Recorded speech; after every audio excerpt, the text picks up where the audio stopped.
Do you really know what circumstantial evidence is? You want to know what it is? Come join me for a moment as I share with you some great information. Hi, I'm Gerry Oginski. I'm a New York medical malpractice and personal injury attorney.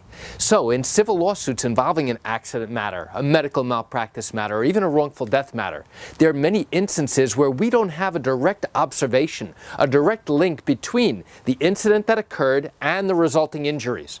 So, let me give you a great example.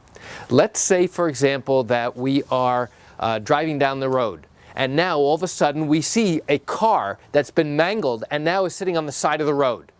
We didn't see the actual impact. We didn't see the actual incident. We didn't see what it was that brought that car to the side of the road. But now we see that there's a crumpled car on the side of the road with smoke coming out of the front of the engine. And we look and we see that there's a passenger who's bleeding now from their face and from their ears and their nose. What can we assume as a result of what we're observing? Well, I'll tell you what we do know. Here are the facts as we observe them.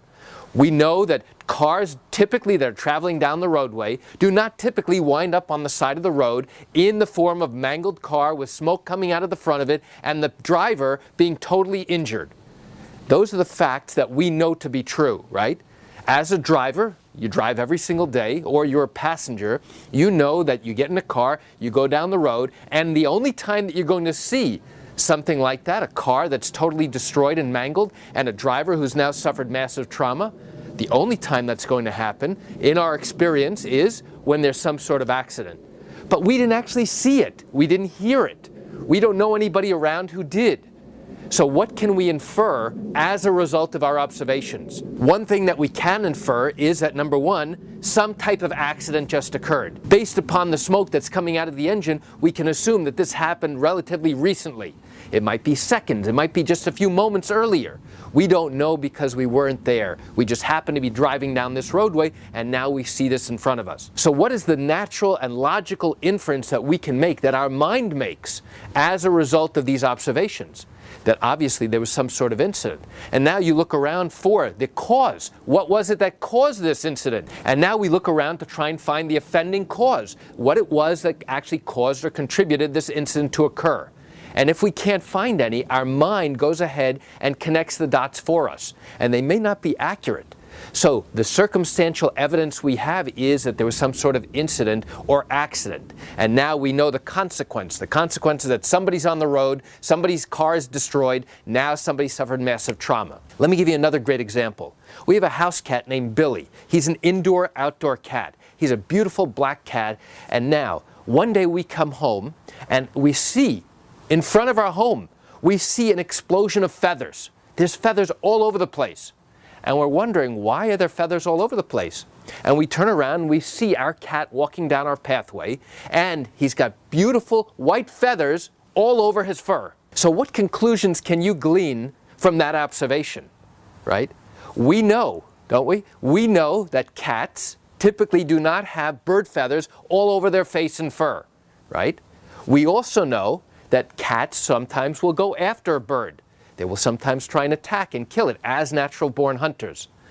We also know that you typically don't see bird feathers exploded all over the front of your home for no reason. Those are things that we know to be true. Those are facts. Now, our mind is trying to draw conclusions based upon those observations. Now, we weren't there to see any attack take place. We weren't there to see how it was that the feathers, the bright white feathers, came to be on our cat's black body. We just weren't there. So because we don't have an actual observation or any video about the events that occurred that caused our cat to have white feathers all over his face and all over the front of our door, now we begin to make assumptions and conclusions. Now, what do we know to be true? We know that cats will often go after a bird if they can catch them or try and catch them. We know that sometimes cats do try and kill. And in fact, our cat has in the past gone after. He will stalk a bird, and now he will try and catch the bird. And many times he does. Based upon our cat's own history, we know that this is a very good likelihood as to why our cat has these feathers all over his fur. But we were not there, so we didn't actually see it happen. So the circumstances suggest highly that this is actually what occurred. And now, as a present, the cat was leaving the bird on our doorstep as a present to us. How nice, isn't it? It's a great little present to walk away with. But now we have the job of cleaning it up. So that's what I mean by circumstantial evidence. There's no direct observation of what actually occurred, the triggering event that caused these resulting injuries. But instead, we have facts that we know to be true, we have observations after the fact, and now in our mind we have to put together the pieces of the puzzle while the helicopter goes by and makes even more noise. Because although you can't see that helicopter, you're going to hear it in the background go whoop, whoop, whoop, whoop, whoop. As it gets closer and closer, here we go. And you know that even though you can't see the helicopter, you know what a helicopter sounds like. And you know that a helicopter passing overhead sounds just like that. So even though I'm telling you there's a helicopter and what it sounds like a helicopter, you don't actually know that there's really a helicopter there. But your mind puts the pieces of the evidence together to form conclusions about what you commonly know, and then you can infer certain things from that. So why do I share this quick information with you? I share it with you just to give you an insight and an understanding into what goes on in these civil lawsuits here in New York. You know, I realize you're watching this video because you have questions or concerns about your own matter. Well, if your matter did happen here in New York and you're thinking about bringing a lawsuit, but haven't done so yet because you still have questions that need to be answered, then what I invite you to do is pick up the phone and call me. I can answer your legal questions. You know, this is something I do every single day, and I'd love to chat with you.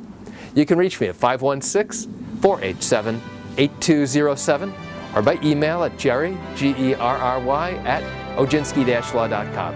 That's it for today's video. I'm Gerry Oginski. Have a fantastic day.